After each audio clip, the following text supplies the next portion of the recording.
Ladies and gentlemen, esteemed guests, good morning. It is with great pleasure that I join all of you for the deliberations of the 19th Economist Annual Summit, which brings together renowned personalities from around the world. The summit's theme, Cyprus' new roadmap and strategy for sustainable balance, is very timely indeed.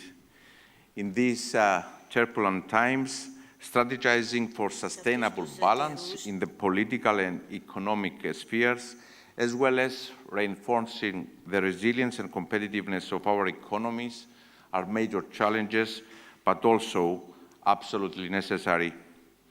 Achieving a sustainable balance in today's complex and ever-changing world demands a holistic approach. The government has a clear vision and a well-thought strategy to guide us towards this goal. At the same time, we know very well that in a rapidly evolving environment, it is not enough to rely solely on static plans. Recent years have demonstrated the importance of fostering agility and preparedness to respond to unforeseen challenges and disruptions that jeopardize stability. As we acknowledge the interconnected nature of our world, our focus should expand beyond our national borders and extend to our wider region. By nurturing dialogue, cooperation, and a collective vision for a better future, we can better adapt to change, promote peace, and ensure prosperity for all. Dear friends, while the worst of the pandemic appears to be behind us, new challenges have emerged. The Russian invasion of Ukraine, and in recent weeks, the conflict in Cyprus' immediate neighborhood, the Middle East, both with far-reaching ramifications in Europe and the world. While we work to de-escalate the crisis, prevent regionalization, and address the dire humanitarian situation in Gaza, we are also called to address the impact of these geopolitical developments on the global economy. In my presentation today, I will start by analyzing the 5 key priorities of our internal governance up until the end of 2028, reflecting on our journey towards a more prosperous and competitive economy for the benefit of our citizens and future generations. I will then zoom out of the building blocks for sustainable balance internally to the external dimension of sustainable balance from the Cyprus perspective, and by taking a closer look by what is happening in our immediate region and how it links to Europe and the European Union. Dear friends, our country has had to work its machinery in the past few years under extraordinary conditions, addressing successive global crises that required swift responses. At the heart of effectively addressing these complexities, we worked in close cooperation and coordination with other countries, and especially with our European counterparts. We will continue working collectively to address our persistent common challenges, such as aging populations, climate change, and migration. Navigating through this complex landscape requires macroeconomic stability and smart policy decisions, and most importantly, strategic orientation. In this respect, the government adheres to a 3-pillar approach that will subsequently improve our competitive position. First, fiscal discipline government budget surpluses to be able to support those most in need. Secondly, a stable and healthy financial sector. And thirdly, continuous structural reforms. The government's program, formulated together with the Cyprus civil society, is focused on 5 priorities: placing citizens at the heart of policymaking, ensuring a sustainable and resilient economy, a modern, fair, participatory and transparent governance, strengthening the educational and health system of our country, and promoting the green and digital transitions. The government plan builds on the improved performance of our economy, as was reflected in the recent upgrade to investment grade by Moody's. Based on our macroeconomic scenario, the Cypriot economy is expected to continue performing well in the medium term, despite the high level of uncertainty. The projected growth rate for 2024, without taking into account the recent developments in the Middle East, is approximately 2.9%, which is, of course, lower than the previous years, but still significantly higher than the European Union average. GDP growth of around 3% is expected for the years 2025 and 2026, indicating a positive outlook for the Cypriot economy. Returning to the government priorities, the first priority is the swift and effective resolution of long-standing issues affecting our citizens, such as affordable housing, road traffic congestion, and migration.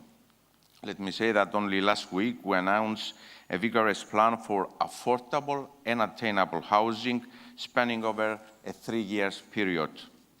Secondly, actions for building a strong and resilient economy aligned with our long-term growth strategy, Vision 2035, that will further diversify the economy's growth model. What we are trying to do through the diversification of our economy's growth model, through the development of new high-growth sectors and the strengthening, of course, of the traditionally important sectors of our economy. As we have announced, we have already embarked on the reform of the country tax systems, while at the same time improving access to finance for Cypriot SMEs by expanding the available financial sources is a key priority to facilitate our reform effort, and we tend to address it decisively through the establishing of a business development agency. Thirdly, the government is committed to creating a modern state where long-standing issues are resolved effectively. To ensure that our policies have a greater impact and are implemented timely, we have established, following good practices in other European Union member states, the Secretariat for Coordinating and Supporting the Government Programme under the Deputy Minister to the President. Another meaningful horizontal reform worth mentioning is the modernization of the public sector and the establishment, for the first time, of the Advisory Council to appoint members to the Board of Directors of state-owned enterprises. The speed in the delivery of justice, mediation as an institution that accelerates dispute resolutions, and transparency in political, social, and business life are fundamental pillars for the development of entrepreneurship and the establishment of Cyprus as an international business center.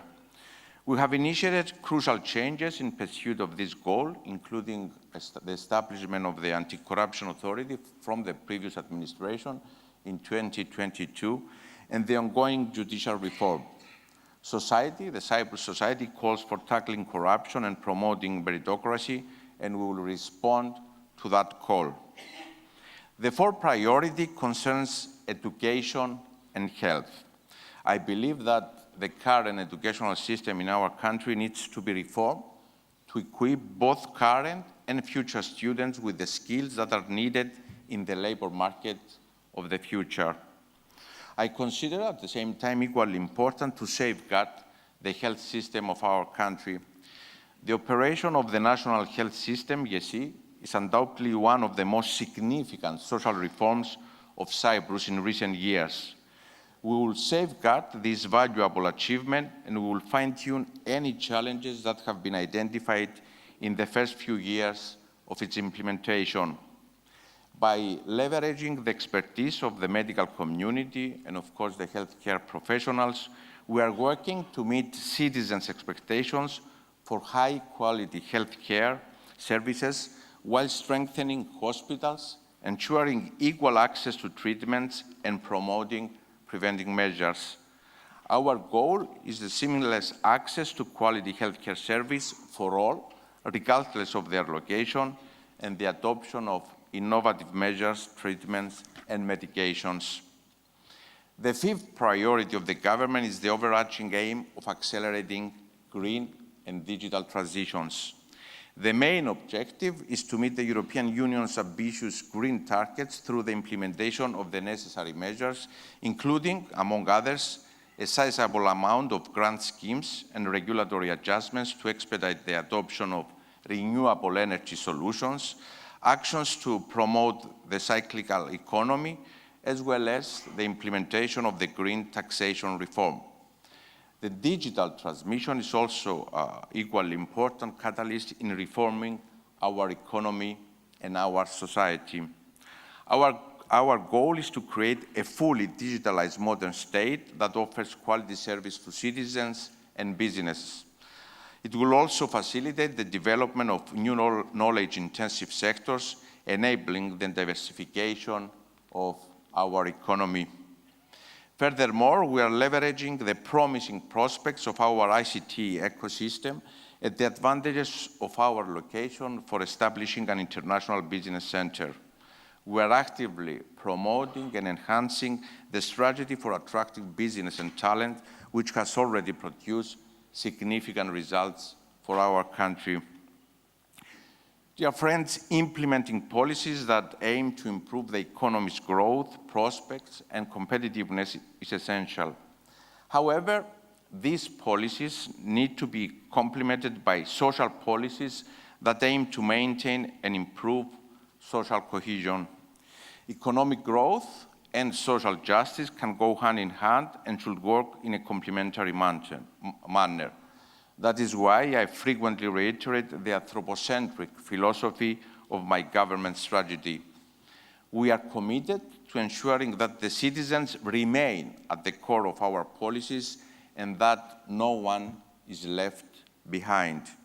In practical terms, this translates into supporting high levels of employment and skills, modernizing the labor markets, training and social protection systems, eradicating poverty, addressing social exclusion, and improving public health. This government plans to consistently carry out ambitious actions under these pillars and link general policy decision-making to indicators of social progress. Ladies and gentlemen, the path to sustainable balance has both an inward and an outward dimension. Sustainable balance internally is inextricably linked to sustainable balance in Cyprus' immediate region, the Middle East, as well as our political family, the European Union. On the regional front, we're witnessing an unfolding crisis that can have extensive ramifications for all countries of the region, for Europe, and indeed for the world. From the very first moment, Cyprus unequivocally condemned the heinous terrorist attack against civilians. Terrorism is never justified and can never be contextualized. At the same time, protection of all civilians and adhering to international law and international humanitarian law are of critical importance. We focus our efforts on preventing regionalization of the crisis, as well as addressing the dire humanitarian situation in Gaza. In this context, Cyprus, as a country of the region and the closest EU member state that has excellent relations with all its neighbors, has presented an initiative for the creation of a maritime corridor for sustained, secure, high-volume flow of humanitarian assistance to Gaza in the immediate, medium, and long term. We're working closely with countries of the region, with Israel, Egypt, Jordan, Palestine, with the United States, France, the European Union, and the United Nations in operationalizing this initiative. At the same time, Cyprus is fully undertaking its role with regards to the evacuation of Europeans, American, and other citizens from the area of conflict to safety. At the same time, we have been stressing the importance for the European Union to engage meaningfully with the region, with the countries of the region, because the MENA region, the Middle East region, is the European Union's neighborhood as well. The migration crisis that is impacting Cyprus greatly and on which the government has been working to address has proven that unless the root causes of crisis are addressed, many of which stem from this region, no sustainable solution can be achieved. At a time when I hope the world is waking up to the fact that there are no frozen conflicts and that what is required to prevent the eruption of conflicts is viable and lasting peace, we are also working tirelessly to break the impasse in the negotiations for a comprehensive settlement of the Cyprus problem in line with the UN Security Council resolution, the European Union law, values and principles. This is my highest priority and one that runs like thread through our government program. There is no substitute for dialogue for peace, and I strongly believe that the current status quo in Cyprus is not viable and is not static, and that through reunification, Cyprus can be on an accelerated path for growth and prosperity. The Cyprus question, dear friends, is a European one, and it calls for European answers. I really believe that the European Union, a peace project, can act as a catalyst for peace for one of its member states through assuming a more active role at all stages of the efforts to reunify Cyprus. And I believe that through an effective, mutually beneficial process that includes the Cyprus question and the European Union-Turkey relations, we can make a breakthrough. In this regard, and ahead of the anticipated discussion on the European Union-Turkey relations in the December European Council, progress is expected on the Cyprus question, and that starts by the appointment of a United Nations envoy. On our part, we have given the green light to the UN Secretary General and very much hope that the Turkish side will respond to the UN Secretary General's call. Ladies and gentlemen, the complexity of the challenges we face at European Union level and globally during the past few years make it impossible to treat them as temporary or unforeseen. It is essential to develop at the global, European and country level the necessary resilience and agility to tackle the current and anticipated challenges. The European Union has demonstrated enhanced agility, providing us with more appropriate enablers to harness the opportunities ahead of us. In closing, as we embark on the journey towards Cyprus' new roadmap and strategy for sustainable balance, let us be mindful of the timeless wisdom of Benjamin Franklin, who once said, "Failing to prepare, you are preparing to fail." The path to sustainable balance demands careful planning, strategic foresight, and a collective commitment to continuous reforms.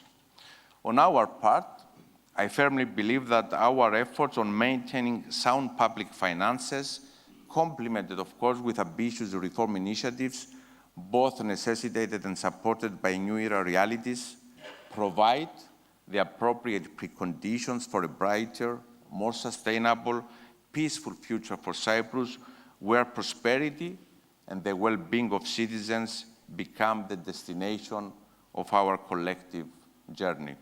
Thank you very much.